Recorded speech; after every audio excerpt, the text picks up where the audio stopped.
ನಮಸ್ಕಾರ ಎಲ್ಲರಿಗೂ. ನೋಡಿ, ಟರ್ನಿಂಗ್ ಬಾರ್ಡ್ರಲ್ಲಿ 2 ಗ್ರಾಮಲ್ಲಿ ಆಫ್ ವೈಟು ರೆಡ್ ಬಾರ್ಡ್ರ್ ಸೀರೆ ಬಂದಿದೆ. ತುಂಬಾ ಚೆನ್ನಾಗಿದೆ ಸೀರೆ. ಈ ಥರ ಕಲೆಕ್ಷನ್ಸ್ ಸಿಲ್ಕ್ಸ್ ರಾಜಾಜಿನಗರದಲ್ಲಿ ನೋಡ್ಬೋದು. ಇವತ್ತು ಆಗಿರೋ ಸೀರೆಗಳು ಒಂದು 10 ಸೀರೆ ಬಂದಿದೆ ಹ್ಯಾಂಡ್ಲೂಮಿಂದ. ತುಂಬ ಒಳ್ಳೆ ಸೀರೆ ಬಂದಿದೆ. ಈ ಸೀರೆಗಳೆಲ್ಲ ಇವತ್ತು ಬೆಂಗಳೂರು ಅಂಗಡಿಗೆ ಹೋಗುತ್ತೆ. ನಾಳೆ ಬೆಂಗಳೂರು ಅಂಗಡಿಯಲ್ಲಿ ಹೋದವರು ಇದು ಸೀರೆಗಳು ನೋಡ್ಬೋದು. ತುಂಬ ಒಳ್ಳೆ ಸೀರೆ ಇದು.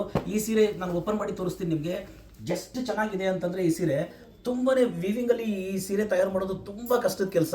ಯಾಕೆ ಅಂತಂದರೆ ಇದು ಬಾರ್ಡರ್ ಟರ್ನಿಂಗ್ ಮಾಡಿ ಮತ್ತೆ ಕಾಂಟ್ರಾಸ್ಟ್ ಕೊಟ್ಟು 3 ಲಾಡಿ ಬಳಸಿ ನೇಯ್ದಿರೋದು. ಈ ಥರ ಕಲೆಕ್ಷನ್ಸ್ ಮಂಚಿ ಸಿಲ್ಕ್ಸಲ್ಲಿ ಯಾವಾಗಲೂ ಸಿಗುತ್ತೆ. ಯಾವ ಥರ ಇದೆ ಸೀರೆ ಅಂತ ತೋರಿಸ್ತೀನಿ ಬನ್ನಿ.